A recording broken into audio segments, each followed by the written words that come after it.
Hello, everyone. Welcome back to Silver Tears Tarot and welcome to a soulmate snapshot. So, we're just going to do a quick one. And today we're doing a question that has come to me in a couple different ways, as usual. So, a lot of these I will see the question come in from multiple people and sometimes even from slightly different angles. This one came in from it came in fairly consistently.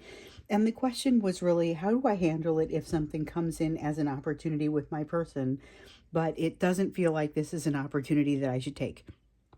And we know that may be one of the possibilities. So we're going to take a look at that. Of course, it'll be a general reading for this collective. So if it resonates with you, then maybe you think about subscribing or maybe take a look at some of the other readings because it is very much, they are very much connected. So we're going to start out by looking at kind of the context. So this is going to be that energetic backdrop for this question. And of course, we know there are a lot of opportunities kind of potentially coming your way right now, some of which you should take, some of which maybe you should not. So, okay. So we've got what is essentially 9 of cups. We already understand that there's a lack of healing here. There's something here that is not what would ultimately make you happy. That's kind of the basis of the question. And this is with the realization of that. So even they realize it though. And I think with this increased awareness that they've had here lately, that this is not necessarily all that surprising to me. So we have a 10 of Wands, sense of emotional burnout, in some cases burnout in the physical world as well, but we have a refusal to make a change as a result of that. But I feel like this Tower in the reverse that constitutes that refusal is kind of pitted against this this One of Swords, this Ace of Swords here. However, with this realization, I think it kind of tips the scales in favor of you've got to do something, and so it ends up feeling like burnout happening. That's kind of, let me try and organize these over here. That's kind of what's happening in this energy. This is not a stable energy, meaning that it feels like things can't really stay the way that they are. They are likely to have some change. What that change looks like at this point is not necessarily super clear. So it could come to you in a multitude of ways. This could be somebody who just reaches out and says hello. As we talked about yesterday, could be somebody wanting to go out for a drink or for, a meal or something like that. It's not necessarily a bad thing, but be aware that you might be a little bit more pulled in by them than you might expect. There's a strong manifestation vibe in here, and it's a strong co-manifestation vibe, which is part of what gives you guys that that sense of being so strong together. With the 3 of Pentacles and the World, there's also that feeling of almost a repeating of what happened when you guys had the soul recognition. So be aware that that could be pretty draining on your strength, could be pretty intense. The High Priestess in the reverse here says you're going to learn something about yourself during this process, okay? So you're going to learn something about yourself, and you may well take a look in there and see maybe it's not necessarily time yet for this to happen, but you have another view of the inevitability of it. So there's something that kind of gets in here and helps you to realize and to understand the strength of your bond. We've got the 4 of Wands, which kind of feels like it has that sense that you got in on the ground floor and nothing can really shake that from you. Okay, Wheel of Fortune, I will see if that came face up or not when it hit the ground. Let's get the rest of these out of there so I can make sure that I'm doing them in the right order. And then let's see what we got down here. Yes. Okay. So I'll go ahead and start over here with the Empress. With the Empress in reverse, there's a sense of feeling not ready for something. And in some ways, I would say that that's true because there's still that lack of healing. But the change is coming. So we see that with the Tower, even though it's in reverse, it's a kind of pushing back on it, not wanting that Tower to come, not wanting that change to come, not quite feeling ready for it. And yet, even though there's a sense of an awareness in the background. There's still a lot of an attempt to control the narrative within one's own mind, and that's part of what's constituting this not quite energy of not quite being ready for the kind of communication that both of you may be wanting to manifest. And so in some cases, this is more heavily wanting to manifest it on one side or the other. But in a lot of cases, we see there's heavy manifestation going on, so that by the time you run into it, it's kind of like you would, in order to try and stop that, it would be like, you'd have to use as much energy as you would to stop a moving train. Let's see, we've got the Wheel of Fortune, which I had already kind of been drawn to a couple of times. And this talks about the sort of change that you're having, the sort of change that has you running out of energy to the point where you're losing your grip on it. So, but not in a like losing your grip on reality sort of way. It's got this feeling to it where you've tried and tried and tried, and you've gotten to a place where you realize you have something that you can't win against. And I feel like this is energy that is heavy in your person as well. So I've tried to quit thinking about this. I've tried to move away from this, and I can't seem to make it happen. So I've got this sense of giving up. And that's how you end up hearing from them. However, the issue is that with the Five of Cups, it's kind of still a regretful position that they find themselves in. So here's an unhealed version of this person who now wants to come back and get together for, drinks or a meal or something like that. And whereas there is not inherently a lot of harm in that, it could be a little bit challenging when you get together to actually make good headway in that energy. And so that's kind of what I see. I feel like I wanted to make this a super quick reading, but I went real heavily on the energetic backdrop. Felt like it was important though, because all the change and all of the desire and all of the kind of pushing, it all kind of gets mixed up in there, and it can be kind of challenging.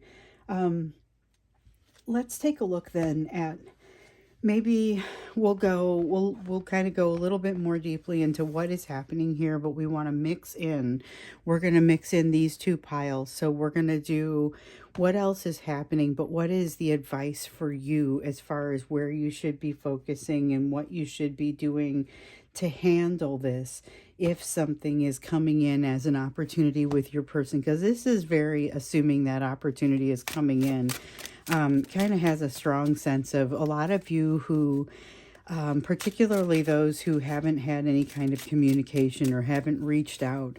One of the things that you're going to find is that the tension is still there. You might assume that it is not, and that the fact that you even still think about this is kind of, it's maybe a little bit on the unique side. And I think what you're going to find out here is that is not the case. So I also feel like you deal with that situation fairly gracefully. All right, so you have the Aeon first, and this is a sense of, it's like the Judgment card. It's also a sense of finality, of coming to a place of acceptance, of being okay with something. So it's not just judgment, it's passing judgment. And so then you've got the Queen of Swords. We saw this kind of mounting in yesterday's energy, and it was that feeling of not needing to make decisions quickly, not a rash decision, not making rash moves. But with this combined with this Aeon sort of energy, it's a very peaceful, not needing to move forward quickly. But there's still so much energy that is not yet resolved. There's so much that peaceful, there is a lot of healing that has not yet been done. And it's going to be real evident, I think, to both of you, but not necessarily that, knowing that and being at peace with it is not necessarily knowing what to do with it. And I think that's the challenging bit. It's something that we keep seeing come up, especially here during these Mercury retrogrades. You have people coming back and saying, I'm back to communicate with you, but now that I'm here, I'm not quite sure exactly what I'm supposed to be doing. I'm not sure exactly what I do about this. And so I think you see a little bit of that in this energy too. But there's also this, it's like, okay, I'm going to give you an example, and it's very literal, and I don't think that this is how it works out. But this is kind of just the way that it feels. It's like somebody wants to come over and have a conversation with you, and they get all the way to your house, and they walk up the walk, and they get up to ring the doorbell, and they're almost there, and they're about to ring the doorbell, and then they're standing there, and it starts to falter for them. They start to not be able to do it. And right then you look out and you see them. And there's this moment of not being sure exactly what to do and not being quite sure, how should I be handling this? This is that moment. That's what I get right here. And so that doesn't really tell us what you should be doing about it, but it does give you some idea that you've got a moment that feels like that. Okay, so we want this. Eight of Pentacles. So this is like Eight of Earth, Eight of Pentacles. It's prudence, and it's like when you look out there, you have some idea of how to handle this situation, and you do a really nice job of it. But there's hidden, okay. You do a really nice job of handling this situation, but it's like you're not necessarily, you still have some things to work on in yourself that you don't necessarily give yourself the true opportunities to work on in this energy. So something triggers you and you hold back from letting it even show that it's triggering you. So that's kind of what I get here. So we got the Moon, and then here the Queen of Cups in the reverse.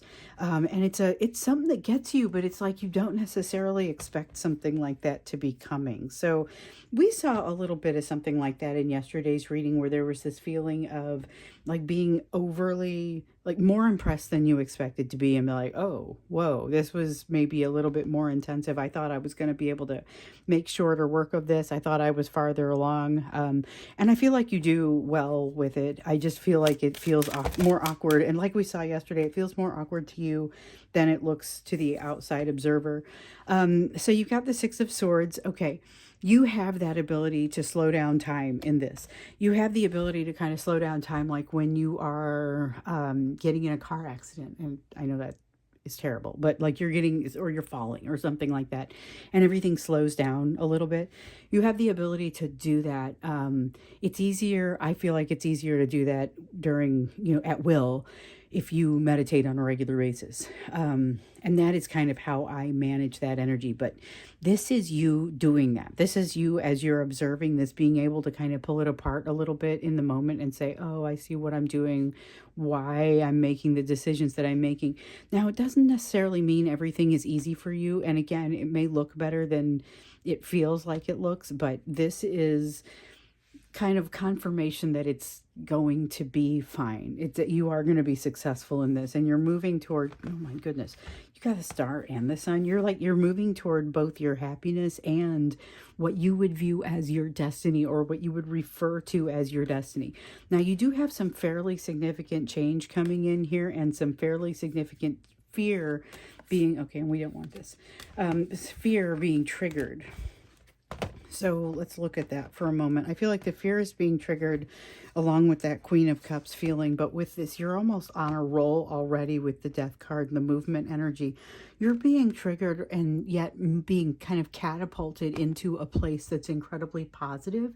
And if you are able to do this gracefully within and without, then you're going to sort of ease into a place where you say, wow, I just accidentally shifted into a much, much better place. It's like being catapulted forward in your healing considerably. And by no means are you done, but it definitely is not as painful as you might have thought that it was going to be. And I think that bears out with a lot of what we've been seeing, where we talk about how the lessons, you still have a lot of lessons left to learn in this process, and even in this process with this person. But here, I feel like it has you going boldly into the situation without having significant repercussions of having done so.